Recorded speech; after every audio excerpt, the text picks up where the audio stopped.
You're impressive, but I just can't. I'm sorry. The champagne flute exploded against the bedroom wall, gold liquid streaming down the charcoal wallpaper like blood. Norris Osborne stood motionless, his tattooed chest rising and falling with controlled fury as another woman fled his penthouse, her designer dress half-zipped, mascara smeared with terror. "This isn't normal," she whispered, fumbling with the door handle. "You could actually, God, you'd split me in half." The door slammed. The silence that followed was suffocating. Norris poured himself scotch with shaking hands, the amber liquid sloshing over the rim. That was the seventh woman in 4 months. 7 different faces, 7 different excuses, all translating to the same brutal truth. He was a monster in ways that had nothing to do with the bodies he'd buried. His phone vibrated violently across the marble counter. Victor Chun, his lieutenant. "Boss, the Melanovs just hit our warehouse in Red Hook. We need you. Now." Norris hurled the phone across the room, watching it shatter against the floor-to-ceiling window overlooking the glittering city he owned. For once, the empire could burn. He drained the scotch and poured another, his reflection in the dark glass showing a man who could buy anything, kill anyone, but couldn't keep a woman in his bed for more than 10 minutes. His mind dragged him back against his will. Back to 3 nights ago, when he'd still believed things could be different. 3 nights ago, he'd actually felt something close to hope. The memory crashed over him like a wave. He'd been sitting in his private office above the Red Dragon Casino, reviewing territory maps and protection payments, when Victor burst through the door with that specific grin, the one that always meant either trouble or opportunity. "Boss," Victor said, eyes gleaming, "you need to see the new girl at Oyx. Trust me on this one." Chapter 1. The Oyx Spotlight. The heavy, double-reinforced doors of Oyx swung open, exhaling a thick cloud of expensive cologne and artificial strawberry smoke into the cool night air. Norris Osborne adjusted the cuff of his charcoal gray suit, the silk lining sliding over the intricate, dark ink of the dragon tail coiling around his wrist. He didn't want to be here. The silence of his penthouse still tasted like the copper of the scotch he'd used to wash down the stinging memory of his 7th rejection. But Victor was relentless, his hand a heavy weight on Norris's shoulder as he guided the boss through the pulsing red velvet interior. "Just 1 hour, boss," Victor shouted over the rhythmic, floor-shaking thrum of the bass. "You're living in a tomb. You need to remember what life feels like." Norris didn't respond. He moved through the crowd like a shark through a kelp forest, the sea of Wall Street suits and high-end hustlers parting instinctively at the sight of his cold, sharp features and the visible tattoos climbing his neck. He took his seat in the shadowed corner of the VIP section, glass of neat whiskey in hand, watching the world with the detached weariness of a man who owned everything but held nothing. To the room, he was the untouchable sovereign of the Manhattan underworld. To himself, he was just a man waiting for the next person to look at him and see a monster. Then, the lights shifted. A single, piercing spotlight cut through the haze, pinning a figure to the center stage. Leslie Nancy moved like liquid fire. She didn't just dance. She commanded the air around her, her body a masterpiece of strength and grace that made the rest of the room fade into a blur. Norris sat forward, his glass forgotten on the low table. As she worked the pole, defying gravity with an effortless, athletic elegance, her gaze swept across the VIP balcony. For a heartbeat, her eyes locked onto his. In that brief, electric moment, Norris felt a jolt that had nothing to do with the whiskey. It wasn't just the curve of her waist or the way the light caught her dark skin. It was her eyes. They weren't the eyes of a girl looking for a payday or a predator looking for a mark. They were old eyes, heavy with the weight of things seen too soon and burdens carried too long. Sight, 44 to 45. He recognized that look.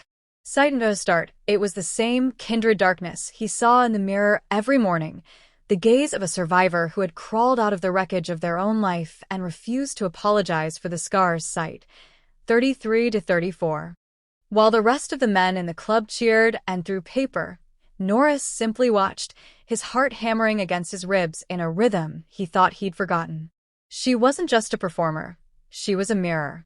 Sight and a start, and for the first time in months, the hollow feeling in his chest began to ache with something that felt dangerously like hope. Chapter 2, 5 minutes. The thrum of the bass was a physical weight, vibrating through the soles of Norris's handmade Italian loafers as he descended from the VIP perch. He didn't signal Victor or his security detail.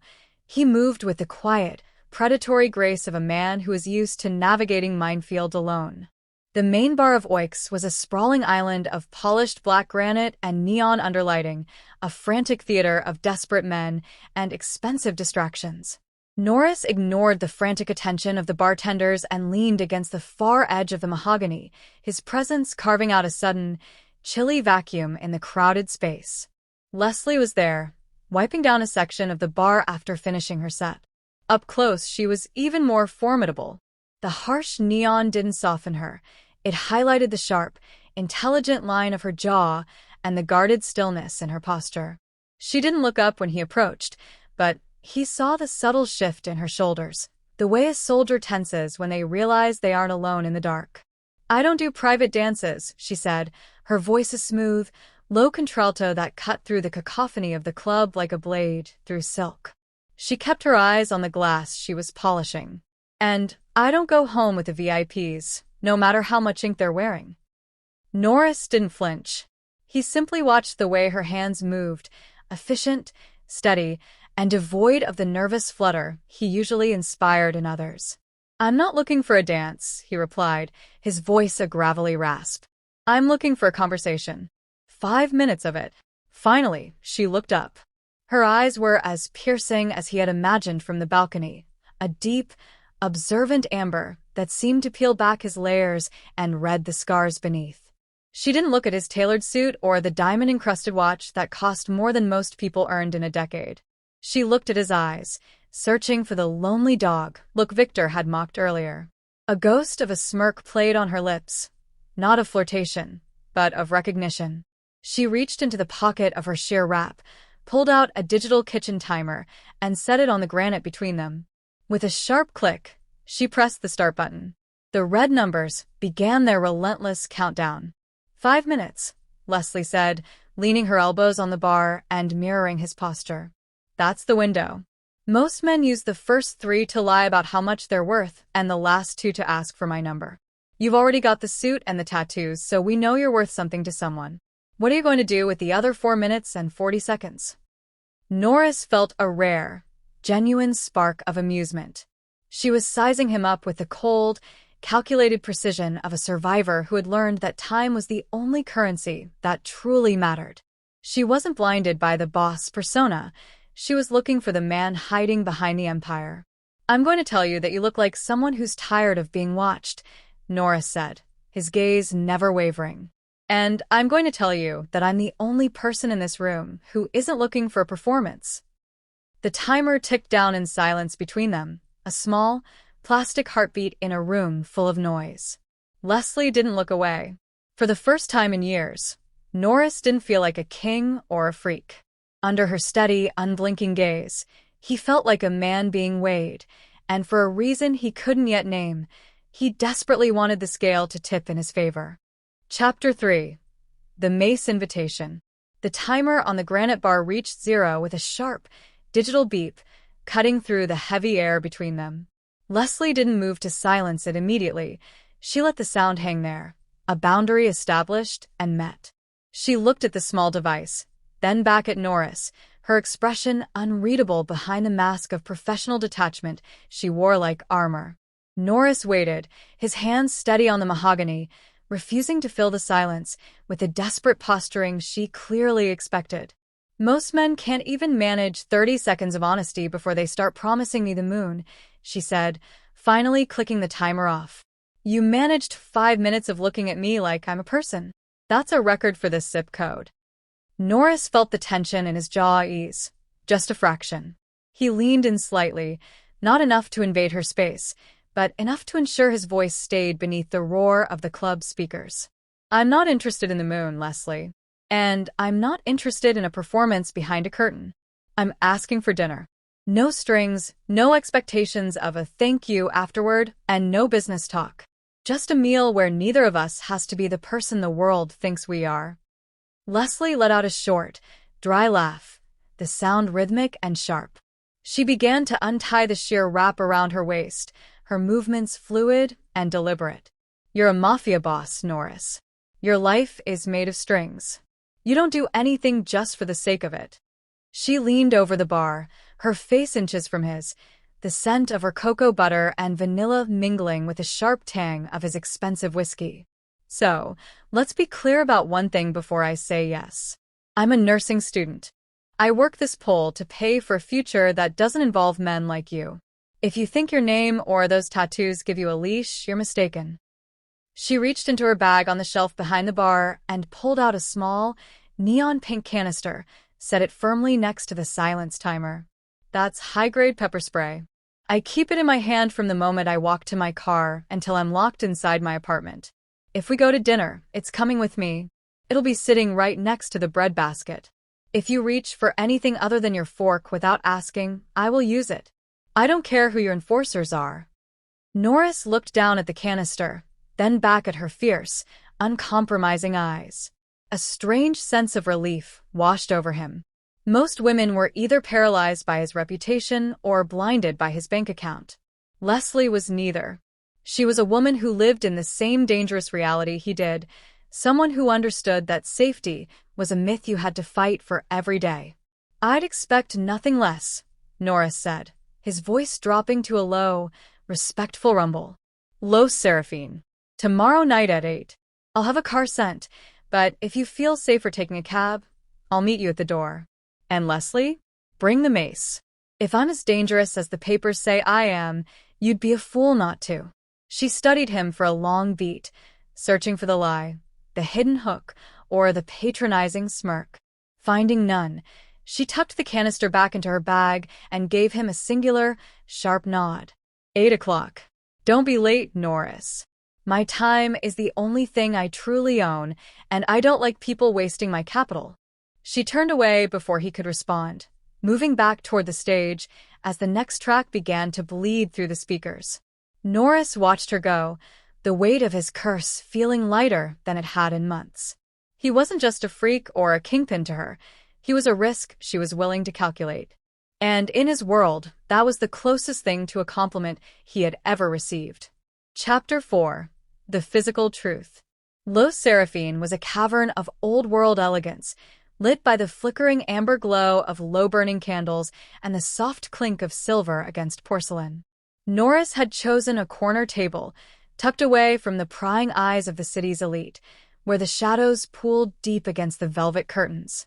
Across from him, Leslie sat like a queen in exile. She had traded her stage wear for a deep wine-red dress that complemented the rich tone of her skin, but the neon-pink canister of mace sat prominently on the white linen tablecloth, positioned exactly halfway between her water glass and the bread basket. It was a silent, unyielding reminder of the boundaries she had set. The appetizers had been cleared, and a heavy, expectant silence settled over the table. Norris watched the way the candlelight played over Leslie's features. She wasn't playing the part of the demure date.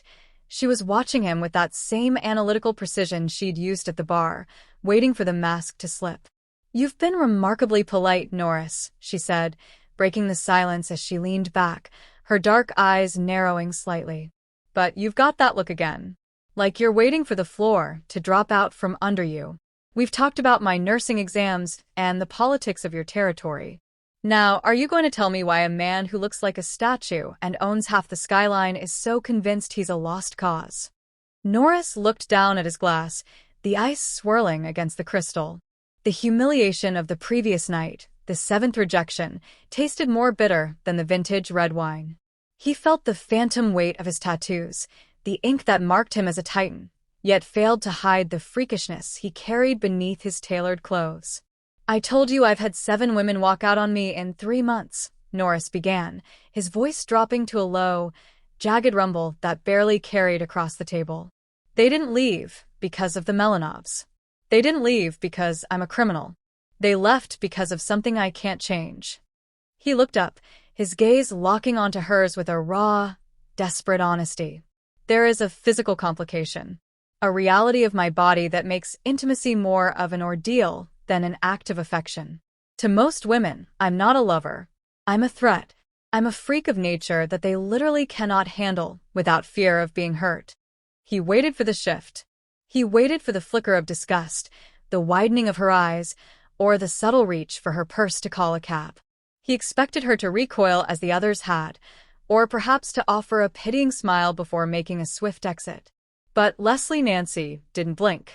She didn't lean away. Instead, she reached out, her fingers grazing the edge of the tablecloth near his hand, though she didn't cross the line. She studied his face for a long beat, her expression shifting from curiosity to a profound, quiet understanding. "Is that it?" she asked, her voice steady and devoid of judgment. "You've spent this whole time thinking your body is a weapon directed at the people you want to care about?" "Norris, I'm a nursing student. I've seen the human body in every state of trauma, beauty, and brokenness. I've seen things that would make your hitmen faint." She took a slow sip of her wine, her eyes never leaving his. "The world is full of things that are too much for average people. But I've never been average, and I've never been easily broken. If you're looking for someone to run away because you're built differently than a bank teller, you've picked the wrong woman to sit across from tonight." The air in the room seemed to clear, the suffocating pressure of his secret finally venting out into the shadows. For the first time in his life, the truth hadn't caused a disaster. It had caused a bridge. Norris looked at the woman who didn't flinch at his power or his curse, and for a fleeting moment, the monster in his reflection felt human again. Chapter 5: The Elephant in the Pants. The tension that had been thick enough to choke the air out of the room began to dissipate, replaced by a strange, humming electricity. Leslie didn't look away from Norris. She didn't even blink. Instead, she leaned forward, resting her chin on her palm, her gaze dropping for a momentary, pointed second toward his lap before snapping back to his eyes with a wicked, knowing glint. "So, that's the big secret?" she asked, her voice dropping into a playful, smoky register that caught Norris completely off guard. "You've been walking around looking like the god of death because you're worried about being an elephant in the pants?" "Norris, please. I've seen men who think they're giants who couldn't fill a thimble, and I've seen the damage a man can do when he doesn't know how to use what he's got. But you—" She let out a soft, melodic laugh that skipped across the surface of the wine in her glass. "You look like a man who knows exactly how much power he's carrying. The problem isn't the hardware, honey. It's the fear you have of your own strength." Norris felt a heat creep up his neck that had nothing to do with the vintage Cabernet. He was used to being feared for his ruthlessness, his reach, and the blood on his hands. To have his most private, humiliating insecurity addressed with such casual, irreverent humor was like having the wind knocked out of him. He opened his mouth to respond, to perhaps offer a defensive explanation, but Leslie held up a hand, her dark fingers adorned with gold rings shimmering in the candlelight. "I'm a nursing student, remember?" she reminded him, her smile widening into something both comforting and dangerously provocative. "I know all about anatomy, physiology, and the limits of the human form. I've seen the way bodies break, and I've seen the way they stretch to accommodate things they never thought possible. If those other 7 women ran away, that's their loss for wanting something safe and average. But look at me, Norris. Really look at me." She gestured to herself, the sharp, intelligent eyes, the steady hands that didn't tremble at his presence, the calm demeanor of a woman who had clearly survived her own version of hell. "Do I look like a woman who wants average? I work a pole in a club where men stare at me like I'm a piece of steak. I study until my eyes bleed, so I can save lives in a system that doesn't care if I live or die. I don't need a man who's easy to handle. I need a man who's a challenge." She reached out across the table, her fingers finally crossing the invisible line he had drawn. She didn't grab his hand. She simply brushed her knuckles against his, a featherlight touch that felt like a lightning strike against his skin. "The complication you're so worried about? It's only a weapon if you treat it like one," she whispered, her gaze locking onto his with an intensity that made the rest of the restaurant vanish. "Stop apologizing for being too much. Maybe you just haven't met a woman who is enough until now. We're going to take this slow, Norris." Not because I'm afraid of you, but because I want to see if you can handle a woman who isn't looking for an exit. She pulled her hand back and picked up her fork, stabbing a piece of steak with a casual grace that ended the conversation as quickly as she had started it. Norris sat in the silence, the freakishness he had carried for years suddenly feeling like something else entirely. For the first time, he wasn't looking at a woman who was calculating her escape. He was looking at a woman who was calculating the possibilities. The elephant hadn't gone away, but for the first time in his life, someone had invited it to stay for dinner. Chapter 6. The Trunk Message. The transition from the candlelight of Los Seraphine to the damp, oil-slicked concrete of a secluded garage in Queens was a jarring reminder of the dual life Norris Osborne navigated. The scent of Leslie's vanilla perfume still clung to the lapel of his suit, a ghost of a softer world that felt increasingly out of place as he stepped into the harsh, flickering glare of a single overhead bulb. Victor stood by a black sedan, his face a mask of professional boredom, though his eyes sharpened the moment he saw the boss. In the center of the garage, bound and gagged on the floor, was Polly. He had been a trusted ear in the Osborne organization for 5 years, but the bank records Victor had pulled told a different story. Monthly deposits from a Melanov shell company that coincided with 3 botched shipments. Norris didn't speak. He moved with a cold, terrifying efficiency, shedding his suit jacket and handing it to Victor as if he were simply preparing for a routine meeting. He knelt beside Polly, the intricate dragon tattoos on his forearms appearing to writhe under the fluorescent light. Polly's eyes were wide, frantic pools of terror, his muffled pleas dying in his throat as Norris leaned in close.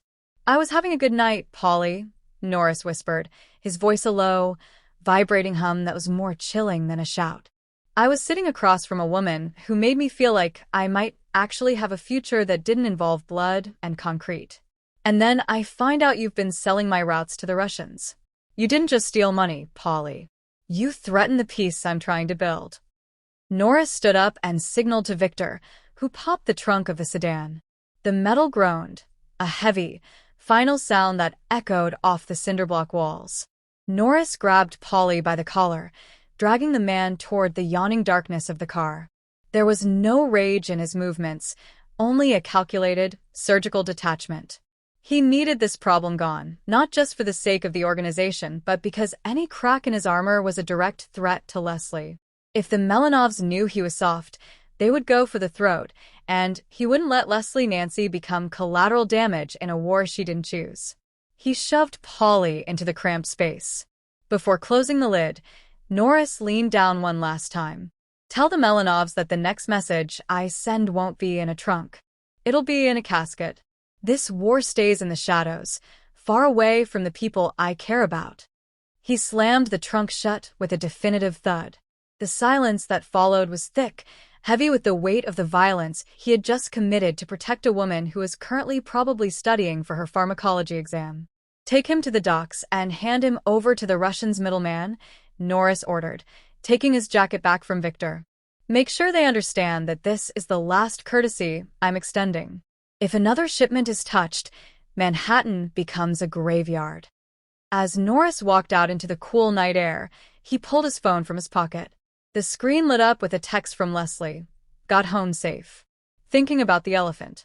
Good night, Norris." He stared at the message for a long beat, his thumb hovering over the glass. He could still feel the grit of the garage on his skin, the lingering adrenaline of the hunt. He was a monster, a kingpin who disposed of men like trash. But as he typed back a simple goodnight, Leslie, he realized he would become whatever the darkness required to keep her world bright. The war was coming.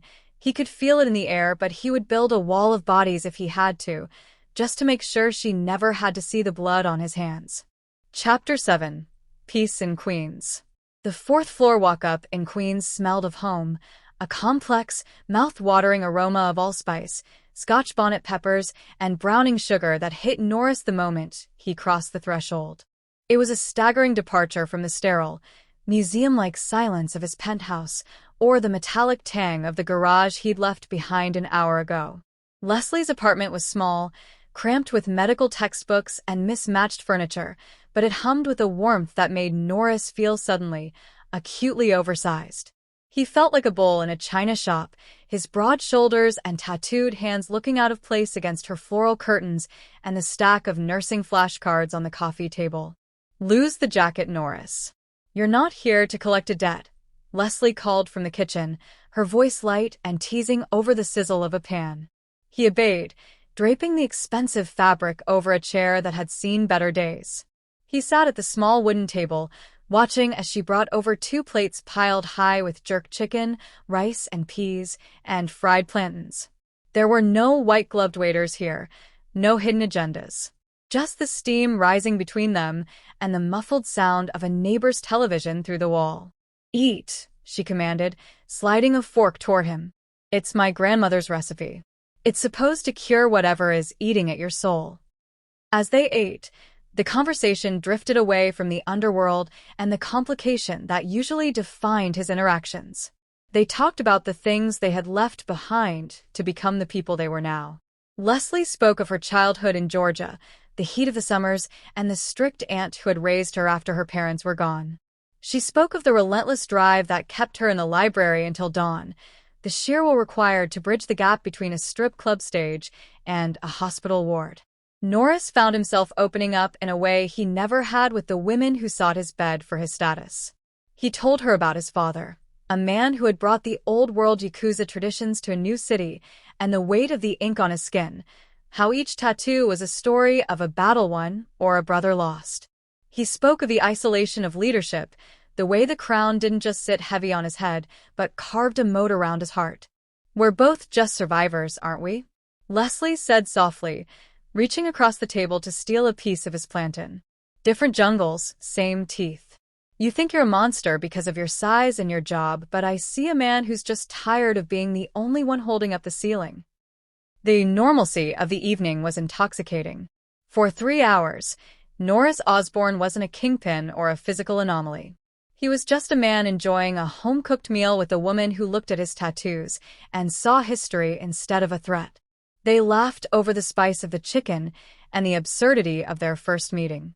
In the quiet of that queen's apartment, the world of Melanovs, trunks, and shattered glass felt like a fever dream. He watched her as she leaned back, a stray curl falling over her forehead, and for the first time, the hope he'd been fighting felt like something he could actually hold on to. He didn't feel the need to perform or to apologize. He was simply present. As he helped her clear the plates, his hand brushed hers, a natural, unforced contact that didn't lead to a panic or a recoil. It was just a touch between 2 people who had found a small, chicken-scented sanctuary in the middle of a city that wanted to eat them alive. He left that night with the taste of spice on his lips and a dangerous thought in his mind, that a life like this, however impossible, might actually be worth the war it would take to keep it. Chapter 8. The Shadow of Atlanta. The peace of the previous night vanished like smoke in a gale the moment Norris stepped into his office the following morning. The air in the penthouse felt refrigerated, stripped of the warmth and jerk chicken spice that had lingered in his senses. Victor was already there, standing by the floor-to-ceiling windows with a heavy manila folder tucked under his arm. He didn't offer his usual grin or a comment about the morning's numbers. His face was set in a grim, professional mask that sent a cold spike of intuition through Norris's chest. "I told you to leave her alone, Victor," Norris said, his voice dropping into the low, dangerous register of a man who had already decided he didn't want to hear what was coming. He walked behind his desk, the intricate dragon tattoos on his hands feeling like lead weights as he reached for a glass of water. "I couldn't, boss."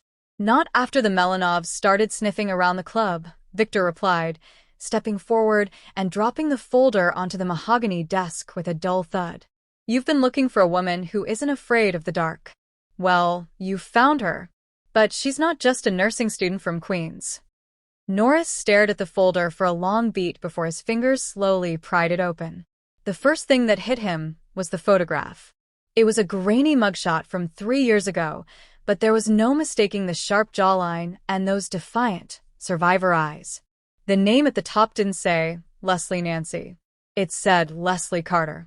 As he flipped through the pages, the normalcy he had tasted the night before began to rot. The reports from the Atlanta Police Department painted a portrait of a woman who was a ghost, a fugitive wanted for the first-degree murder of a high-ranking gang enforcer named Darius Webb. According to the file, Leslie hadn't just been a witness. She had been the primary suspect in a targeted execution before she vanished, leaving a trail of questions and a cold case that the FBI had been quietly monitoring ever since. Her real name is Tyra Carter, Victor said, his voice cutting through the ringing in Norris's ears. She didn't just move to New York for school. She fled a murder charge and a life in the Atlanta underground that makes our business look like a hobby. The nursing student act? The jerk chicken in Queens? It's a cover, boss. She's a professional at being someone else. Norris felt a familiar, poisonous heat rising in his throat. He looked at the mugshot again, searching for the lie he had seen during their dinner at Los Serafin. He thought about her jokes regarding his physical complication and her insistence on taking things slow. Was it a genuine connection, or had she been sizing him up, realizing that the safest place for a fugitive to hide was in the shadow of the city's most powerful man? There's more, Victor added, sliding a final sheet of paper across the desk. She's been in contact with a burner phone linked to an FBI field office. We don't know if she's cutting a deal to clear her name in Atlanta or if she's been planted to bring the Osborne organization down from the inside out. The silence that followed was suffocating. Norris stood up, the chair scraping harshly against the floor. He walked to the window, looking out over the sprawling gray expanse of Manhattan. He had spent his whole life being rejected because he was a freak, and the one woman who hadn't run away was a woman whose entire existence was built on a foundation of lethal deception. The hope he had felt in that small Queens apartment felt like a cruel joke now, a trap he had walked into with his eyes wide open. "Get the warehouse on the East River ready," Norris ordered, his voice devoid of emotion, the monster fully back in control. "And call her. Tell her I need to see her tonight. Tell her it's about the Melanovs." He watched his reflection in the glass, the tattoos on his neck looking like a noose. He had been looking for an equal in the darkness, and it seemed he had found one. Now he just had to decide if he was going to love her or kill her. Chapter 9. The Warehouse Confrontations. The warehouse on the East River was a hollowed-out ribcage of rusted iron and rotting timber, smelling of salt, industrial grease, and the cold finality of a tide. High up in the rafters, a single row of halogen lights hummed, casting long, skeletal shadows that danced over the concrete floor. Norris Osborne stood in the center of the gloom, his silhouette sharp and immovable. He had shed his suit jacket, and his white dress shirt was unbuttoned at the collar, revealing the dark ink of the dragon that seemed to coil tighter around his throat as his pulse quickened. In his hand, he held the manila folder from Atlanta, the poison that had tainted every memory of her touch. Beside him, Victor stood like a stone gargoyle, his hand resting near his waistband, eyes fixed on the heavy sliding door that led to the docks. When the door finally creaked open, the sound was like a gunshot in the cavernous space. Leslie stepped into the light, but she wasn't the soft-eyed woman who had served him jerk chicken 48 hours ago. She wore a dark leather jacket, her boots clicking with a steady, military cadence against the floor. She didn't look afraid. She looked prepared. Her gaze swept the room, noting Victor's position and the lack of an exit strategy, before settling on Norris. "This doesn't look like a conversation about the Melanovs, Norris," she said, her voice echoing off the corrugated steel walls.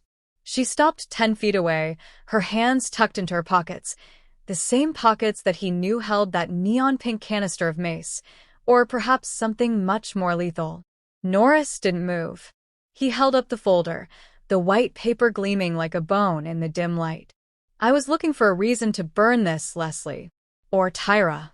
I haven't decided which name fits the woman I thought I knew." The silence that followed was heavy, pressurized by the history of two survivors who had finally caught each other's scent. Leslie's expression didn't crumble. If anything, it hardened into a mask of pure, unadulterated steel. "Darius Webb was a monster," she said, her voice dropping into a low, vibrating chill. "He didn't just hurt women, Norris. He broke them. The police wouldn't touch him, and the FBI was too busy building a case to stop him from killing his next victim. So I stopped him.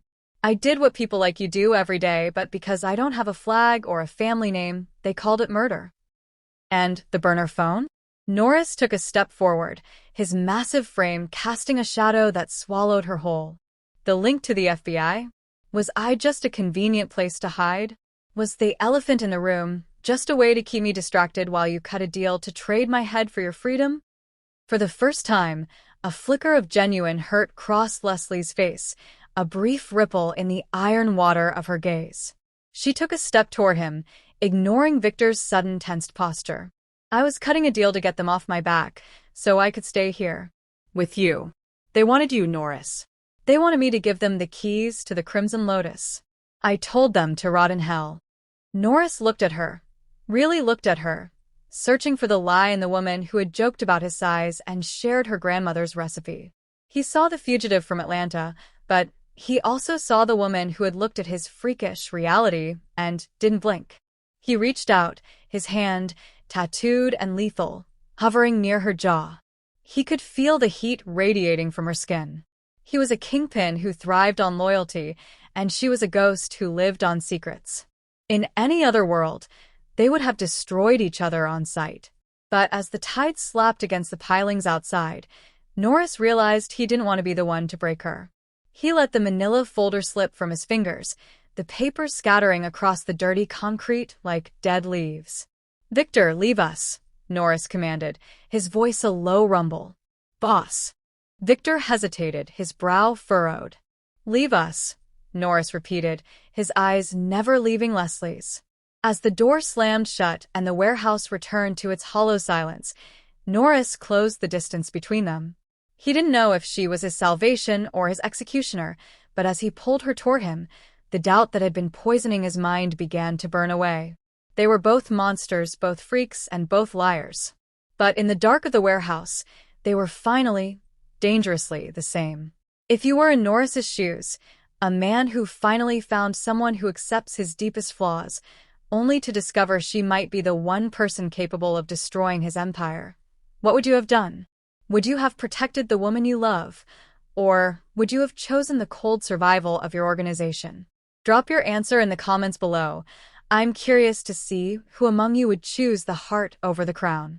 And if you enjoyed this journey into the shadows with Norris and Leslie, please don't forget to subscribe, like, and share, because more intense and captivating stories are headed your way. Thank you for watching, and stay tuned as we continue to explore the beautiful side of the dark.